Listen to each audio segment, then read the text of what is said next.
दोस्तों पीजीसीआईएल में अभी हाल ही में ट्रेनी सुपरवाइजर की वैकेंसीज अनाउंस हुई थी, जिनकी संख्या थी लगभग 70, जिसमें डिप्लोमा होल्डर्स अलाउड थे।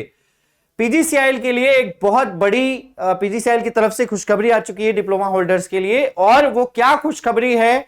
वो खुशखबरी है यहां पर डिप्लोमा ट्रेनिंग की वैकेंसीज की संख्या अब तक की सबसे बड़ी वैकेंसीज जो है वो अनाउंस हुई हैं पीजीसीआईएल में। इलेक्ट्रिकल और सिविल की हैं, हालांकि सिविल की वैकेंसीज इसमें कम होती हैं और इलेक्ट्रिकल वैकेंसीज ज्यादा होती हैं। आइए जानते हैं इस डिटेल नोटिफिकेशन को और इस वीडियो को अंत तक जरूर देखिएगा। यहां पर आपको बहुत कुछ जानने को मिलेगा। एज वेल एज आप इस चैनल को सब्सक्राइब करके बेल आइकन प्रेस कर दीजिए, क्योंकि यहां पर आपके लिए है बहुत कुछ। आरआरबी जेईई की वैकेंसीज तो इस साल है ही, पीजीसीआईएल ने भी अपनी नंबर ऑफ वैकेंसीज अनाउंस कर दी है। तो ये साल सिलेक्शन का साल है और इस साल आपको एक नौकरी जरूर ले लेनी है। आइए मैं आपको फटाफट से दिखा देता हूं। पीजीसीआईएल की आप इस वेबसाइट को ओपन करेंगे, आपको जॉब अपॉर्चुनिटीज करियर सेक्शन पर जाना है और करियर सेक्शन पर जाकर आपको जाना है रीजनल ओपनिंग्स में। रीजनल ओपनिंग्स में बिल्कुल नीचे आपको मिलेगा और रीजनल ओपनिंग्स में जाते ही आपको दिख जाएगा recruitment of diploma trainee electrical civil junior officer trainee HR एफ&ए और असिस्टेंट ट्रेनी। यहां पर आपको जैसे ही आप यहां पर जैसे ही इस पर क्लिक करते हैं डिटेल एडवर्टाइजमेंट पर, आपके सामने ये पीडीएफ ओपन हो जाता है और आप इस पीडीएफ को जो है डिटेल में देखिए यहां पर कितनी नंबर ऑफ वैकेंसीज हैं, सभी रीजन्स में है। सबसे पहले यहां पर आपको बता दूं कि इससे 2-3 साल पहले तक पीजीसीआईएल जो है वो अलग अलग रीजंस के लिए वैकेंसीज निकालते थे और इस पिछले 2 सालों से मान लीजिए 3 सालों से आई थिंक जो रिक्रूटमेंट कर रहे हैं वो एक साथ कर रहे हैं सभी रीजंस के लिए। तो आप जिस रीजन से चाहें उस रीजन से फॉर्म भर सकते हैं। आपको सबसे पहले कुछ डाउट क्लियर कर देता हूं। आप जिस रीजन से फॉर्म भरेंगे आपका एग्जामिनेशन उसी रीजन में जाकर होगा, चाहे आप जहां से भी बिलोंग करते हैं। फॉर एग्जांपल अगर आप यूपी के हैं और आप सदर्न रीजन से आप फॉर्म भरते हैं, जैसे इसमें SR2 दिया गया है, जैसे कि इसमें नॉर्दर्न रीजन दिया गया है, आप दिल्ली राजस्थान के हैं और आप फॉर्म भरते हैं सदर्न रीजन से, तो आपका एग्जाम सदर्न रीजन में जाकर होगा। अगर आप वेस्टर्न रीजन से फॉर्म भरते हैं तो आपका एग्जाम वेस्टर्न रीजन में जाकर होगा। ऐसा होता है। हर एक रीजन की अपनी अलग कट ऑफ होती है नंबर ऑफ वैकेंसीज के आधार पर और नंबर ऑफ कैंडिडेट जितने अप्लाई किए उसके आधार पर। तो आप इस सोचकर ही फॉर्म भरिएगा। इसके अलावा यहां पर मैं बता देता हूं अब कि कितनी वैकेंसीज हैं इलेक्ट्रिकल सिविल में, तो आप इस पूरे के पूरे वीडियो को ध्यान से जरूर देखिएगा।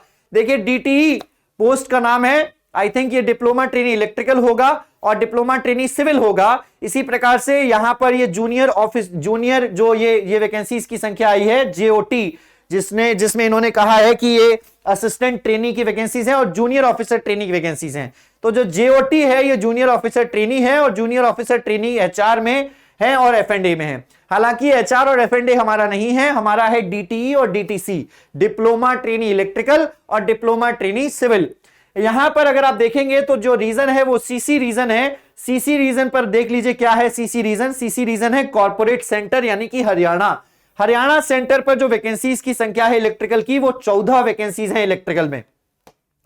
14 वैकेंसीज इलेक्ट्रिकल में टोटल हैं। यूआर में 7 है, उसके बाद अलग अलग कैटेगरीज में इस प्रकार से वैकेंसीज हैं। सिविल की वैकेंसीज की संख्या टोटल 6 है। यह है कॉर्पोरेट सेंटर हरियाणा में। अगर आप ईस्टर्न रीजन में आ जाते हैं, डिप्लोमा ट्रेनी इलेक्ट्रिकल की वैकेंसी की संख्या 26 है, सिविल की संख्या 2 है। अगर आप ईस्टर्न रीजन 2 में आ जाते हैं, इलेक्ट्रिकल की संख्या आपकी सिर्फ 25 है और ईस्टर्न रीजन में सिविल की कोई भी वैकेंसी नहीं है। आगे आ जाइए, यहां पर देखिए ओडिशा में सिविल की वैकेंसी 2 हैं और इलेक्ट्रिकल की कोई भी वैकेंसी यहां पर नहीं है। आगे आ जाइए एनईआर रीजन में इलेक्ट्रिकल की वैकेंसी 33 है, आप देख पा रहे होंगे। नॉर्थ ईस्टर्न रीजन में इलेक्ट्रिकल की वैकेंसी 33 है और सिविल की वैकेंसी 7+1 यानी कि 1 उसने कुछ ना कुछ डॉलर का साइन बना रखा है, यानी कुछ ना कुछ कंडीशंस जरूर होंगी। आगे बढ़ते हैं, यहां पर NR1 की वैकेंसीज की संख्या इलेक्ट्रिकल में 63 है। सबसे आई थिंक अभी तक का सबसे बड़ा नंबर है ये अभी तक का। देखते हैं सिविल में 8 वैकेंसीज हैं। उसके बाद अगर मैं बात करूं, नीचे आ जाइए फटाफट से NR2 में इलेक्ट्रिकल की संख्या 60 है, सिविल की संख्या है 7। अगर आप नीचे आ जाते हैं NR3 में, तो NR3 में आपकी वैकेंसीज है 69। ये है अभी तक का और सबसे बड़ा नंबर आ गया इलेक्ट्रिकल का और सिविल की संख्या है 6। आगे आ जाइए नीचे, यहां पर देखिए SR1 में 63 इलेक्ट्रिकल है और सिविल की संख्या है 4। और उसके बाद अगर आप आ जाते हैं SR2 में 59 है इलेक्ट्रिकल की संख्या और सिविल की संख्या है 14।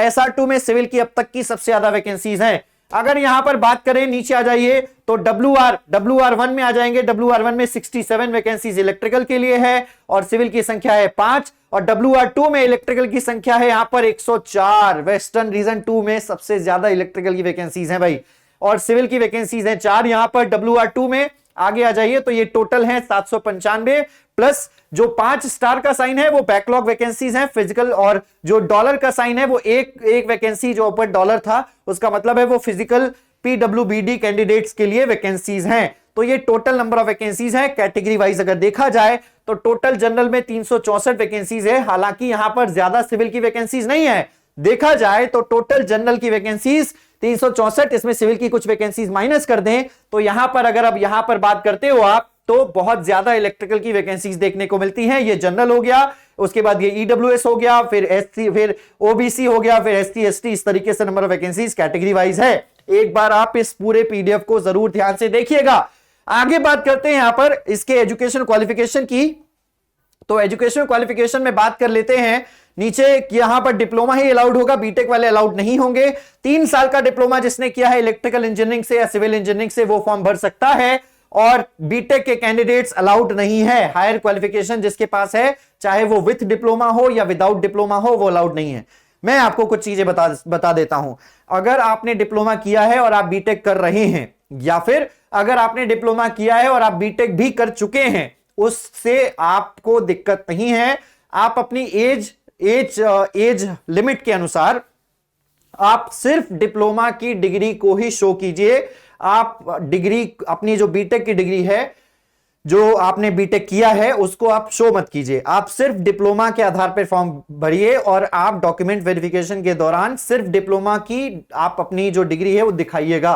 आप अपनी बीटेक की डिग्री को मत शो कीजिएगा, तो आप वहां पर जो है फॉर्म भर सकते हैं और आपको वहां पर नौकरी भी दी जाएगी। लेकिन अगर आपने कहीं पर भी बीटेक की डिग्री को दिखाया, चाहे आपने वो डिप्लोमा से पहले किया हो या डिप्लोमा से बाद में किया हो, अगर आपने बीटेक की डिग्री को दिखाया तो आप उसी समय बाहर कर दिए जाओगे। आपका कैंडिडेचर जो है वो रिजेक्ट कर दिया जाएगा और आप फ्यूचर आगे कई सालों तक PGCIL में फिर आप अप्लाई भी नहीं कर पाओगे। तो आपने अगर सिर्फ डिप्लोमा किया है तो ठीक है, अगर आपने बीटेक किया है तो आप बीटेक की डिग्री को कहीं पर भी मत दिखाइएगा। फॉर्म भरते समय भी आपको नहीं दिखाना है, आपको डॉक्यूमेंट वेरिफिकेशन के समय भी आपको नहीं दिखाना है, कहीं पर भी आपको शो नहीं करना है। तो आप जो है फिर आप आसानी से आप एग्जाम दे सकते हैं, उसके बाद आप डॉक्यूमेंट वेरिफिकेशन के टाइम पर भी सिलेक्ट हो सकते हैं। इस बात को ध्यान रखिएगा। आगे अगर हम बात करें तो नीचे आ जाते हैं, तो ये इस प्रकार से बीकॉम चाहिए F&A के लिए और HR के लिए देख ही लिया आपने। हालांकि जो हमारा काम का है वो सिर्फ डिप्लोमा ट्रेनी इलेक्ट्रिकल और डिप्लोमा ट्रेनी सिविल है। मैकेनिकल की कोई वैकेंसीज की संख्या नहीं है। 12 नवंबर 2024 तक आपकी मैक्सिमम एज 27 ईयर्स होनी चाहिए। 27 से अगर आप कम हैं तो आप जो है फॉर्म भर सकते हैं। मैक्सिमम एज 27 है। एज रिलैक्सेशन जो है वो कैटेगरी के आधार पर दिया ही जाता है। सैलरी की बात करूं अगर मैं, तो डिप्लोमा ट्रेनी इलेक्ट्रिकल के लिए जो सिलेक्टेड कैंडिडेट्स हैं उनको सैलरी 24,000 से लेकर 1,08,000 तक सैलरी रहेगी। उसके बाद अलग से अलाउंसेस जो है वो मिलते रहेंगे, ठीक है ना। तो फर्स्ट सैलरी जो रहेगी वो 24,000 की रहेगी, और उसके बाद जब आप अपना ट्रेनिंग पीरियड कंप्लीट कर लेते हैं, ट्रेनिंग पीरियड कंप्लीट कर लेने के बाद कैंडिडेट को जूनियर इंजीनियर के ग्रेड 4 की पोस्ट दी जाएगी और S1 लेवल की पोस्ट रहेगी। ये पे स्केल 25,000 से लेकर 1,17,500 का रहेगा, जिसका एनुअल CTC जो है वो लगभग 12 लाख रुपए का आ जाता है, ठीक है ना। तो ये ध्यान रखना होगा। इसी प्रकार से अलग अलग पोस्ट के लिए अलग अलग सैलरी है। हालांकि हमारा काम DTE और DTC का है। DTC यहां पर दिल्ली ट्रांसपोर्ट कॉर्पोरेशन से नहीं है। DTC मतलब डिप्लोमा ट्रेनी सिविल का है, ठीक है ना। रही बात यहां पर बॉन्ड की, तो आपको बॉन्ड जो है वो आपको भरना पड़ेगा अगर आप जॉब जो है वो आप छोड़ देते हैं, है ना। तो इनका एक समय है, जैसे आपको बॉन्ड भरना है 2.5 लाख रुपए जनरल OBC के लिए, और इसी प्रकार से F&A के लिए आपको 1,25,000 रुपए। SC ST और PWD कैंडिडेट को जो बॉन्ड भरना है वो 1,25,000 रुपए का भरना है। 3 साल के पहले अगर आप छोड़ देते हैं, 3 साल तक कम से कम आपको नौकरी करनी ही करनी है।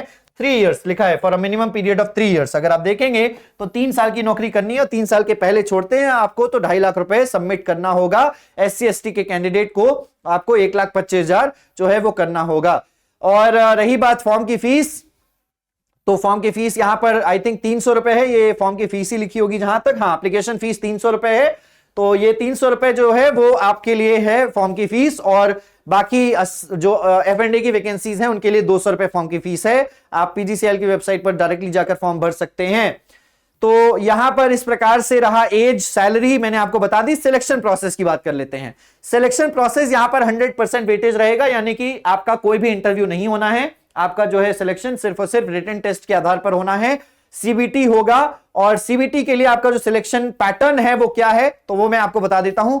2 घंटे का समय मिलेगा और 120 क्वेश्चन आपके टेक्निकल होंगे, यानी कि जो आपने इलेक्ट्रिकल इंजीनियरिंग से हैं तो 120 क्वेश्चन टेक्निकल, और अगर आप यहां पर 50 क्वेश्चन जो है वो आपके नॉन टेक्निकल रहेंगे, और अगर आप सिविल के हैं तो 120 क्वेश्चन सिविल के और 50 क्वेश्चन नॉन टेक्निकल के। नॉन टेक्निकल में क्या क्या रहेगा? इंग्लिश वोकैबुलरी रहेगी, वर्बल कॉम्प्रिहेंशन रहेगा, क्वांटिटेटिव एप्टीट्यूड रहेगा, रीजनिंग एबिलिटी रहेगी, डेटा सफिशिएंसी एंड इंटरप्रिटेशन रहेगा, न्यूमेरिकल एबिलिटी रहेगी और जनरल अवेयरनेस रहेगा। टोटल 170 क्वेश्चन रहने वाले हैं। हर एक क्वेश्चन 1 नंबर का रहेगा यहां पर, और नेगेटिव मार्किंग जो है वो 1/4 रहेगी। नेगेटिव मार्किंग जो है वो 1/4 रहने वाली है। बात करते हैं यहां पर, तो इन्होंने बाकी सारी चीजें भी दे दी हैं। अगर हम बात करें तो जो रेशियो ऑफ एम्पैनलमेंट होगा वो 1:5 होगा फॉर वैकेंसीज अप टू 3, और 15 वैकेंसीज जो होंगी वो 4th नंबर ऑफ पोस्ट के लिए रहेगा, और 1:3 का रहेगा vacancies number of 5 and more. तो यहां पर इस प्रकार से आपका सिलेक्शन किया जाएगा DT एंड DTC पर। आगे बात करते हैं तो कंप्यूटर स्किल टेस्ट होने वाला है, वो क्वालिफाइंग इन नेचर रहेगा for unreserved and EWS candidate के लिए। आई थिंक ये कंप्यूटर स्किल टेस्ट जो है वो आई थिंक सिर्फ और सिर्फ जो है वो GOT के लिए है या F&A के लिए होगा, जहां तक मुझे लग रहा है, ठीक है ना। तो सिर्फ और सिर्फ DT एंड DTC के लिए जो रहेगा, डिप्लोमा ट्रेनी इलेक्ट्रिकल और डिप्लोमा ट्रेनी सिविल के लिए आपका सिर्फ रिटन टेस्ट होगा, और बाकी जो है कंप्यूटर प्रोफिशिएंसी टेस्ट उनके लिए है, ठीक है ना। चलिए आ जाइए नीचे बात करते हैं। यहां पर देखिए लिखा है फाइनल मेरिट लिस्ट जो है वो बेस्ड डिसाइडेड होगी based on the marks secured by the candidates in the written test only. Okay, उसके बाद ये जो F&A और HR के लिए, उनके लिए आपका कंप्यूटर स्किल टेस्ट है। डिप्लोमा ट्रेनिंग के लिए कंप्यूटर स्किल टेस्ट जो है वो नहीं है। चलिए आगे आ जाते हैं। टेस्ट सेंटर कहां कहां पर होंगे, तो आप देखिए जैसा कि मैंने कहा, आपका टेस्ट सेंटर जहां जहां आप जिस सेंटर से फॉर्म भरोगे, फॉर एग्जांपल WR2 से आपने अगर फॉर्म भरा है तो आपका टेस्ट सेंटर वडोदरा, भोपाल या इंदौर में हो सकता है। वहां जाकर आपको एग्जाम देना होगा, ठीक है ना। कैसे अप्लाई करना है, तो ये तो आप PGCIL की वेबसाइट से डायरेक्टली अप्लाई कर सकते हैं, और फोटोज वगैरह का साइज दिया हुआ है, डॉक्यूमेंट का साइज दिया हुआ है, कितना मैक्सिमम जो साइज है डॉक्यूमेंट का। तो ये रहा जनरल इंफॉर्मेशन। आई थिंक आपको सारी चीजें मैंने क्लियर कर दी होंगी। अब एक डाउट रह रहा होगा कि फाइनल ईयर वाले एलिजिबल हैं कि नहीं। सबसे बड़ा डाउट कि फाइनल ईयर के कैंडिडेट्स जो हैं वो एलिजिबल हैं कि नहीं। तो फाइनल ईयर के कैंडिडेट्स के लिए मैं आपको बता देता हूं, अगर आपका लास्ट डेट तक, देखिए ओपनिंग डेट जो है वो 22 अक्टूबर है, यानी कि आज की डेट से आप फॉर्म फिल करना चालू कर सकते हैं, और लास्ट डेट जो है वो 12 नवंबर है। तो 12 नवंबर तक अगर आपका रिजल्ट आ जाता है तो आप फॉर्म फिल कर सकते हो, नहीं तो आप फॉर्म फिल नहीं कर सकते। फाइनल ईयर के कैंडिडेट्स तभी एलिजिबल हैं जब 12 नवंबर तक आपका रिजल्ट आ जाए। 12 नवंबर के बाद अगर आपका रिजल्ट आ रहा है तो आप फॉर्म फिल नहीं कर सकते। जो कट ऑफ डेट है एलिजिबिलिटी के लिए वो 12 नवंबर है, देख लीजिए लिखा भी हुआ है। एडमिट कार्ड जो है वो आपको नोटिफाई कर दिया जाएगा, और एग्जाम जो होगा वो जनवरी-फरवरी 2025 में होगा। अभी से इन्होंने बता दिया है जनवरी-फरवरी में हम एग्जाम जो है वो लेंगे। हालांकि एग्जाम इस समय पर नहीं होता, हमेशा PGCIL का जो एग्जाम है वो थोड़ा सा डिले जरूर होता है। उम्मीद करते हैं ये जानकारी आपको अच्छी लगी होगी। आप हमारे KGS की वेबसाइट पर जाइए, और KGS की वेबसाइट पर जाकर इंजीनियरिंग एग्जाम्स को सिलेक्ट करके आप JEE फाउंडेशन बैच में एनरोल कर सकते हो। JEE फाउंडेशन बैच में इलेक्ट्रिकल इंजीनियरिंग में उन सारे एग्जाम्स की तैयारी कराई जाती है जो पूरे भारत में होते हैं, जिसमें पावर ग्रिड भी इंक्लूड है। इसमें कंट्रोल सिस्टम के क्वेश्चंस आते हैं। आपको लाइव क्लास में मैं YouTube क्लास में कराऊंगा। मेरी YouTube क्लास जो है वो सुबह 11:30 बजे होती है 11:30 पर। तो सुबह 11:30 बजे लाइव आकर देखिए PGCIL डिप्लोमा ट्रेनिंग में किस तरह के सवाल आते हैं। कंट्रोल सिस्टम के क्वेश्चंस भी मैं आपको कराता हूं, कंट्रोल सिस्टम भी मैं पढ़ाऊंगा JEE फाउंडेशन बैच में। पावर इलेक्ट्रॉनिक्स भी JEE फाउंडेशन बैच में मैं पढ़ाऊंगा। माइक्रो प्रोसेसर भी मैं पढ़ाने वाला हूं। बेसिक इलेक्ट्रॉनिक्स पढ़ाने वाला हूं। आपका पढ़ाने वाला हूं मैं इलेक्ट्रिकल मशीन्स और मेजरमेंट। ये कुछ सब्जेक्ट जो है वो मैं हैंडल करता हूं।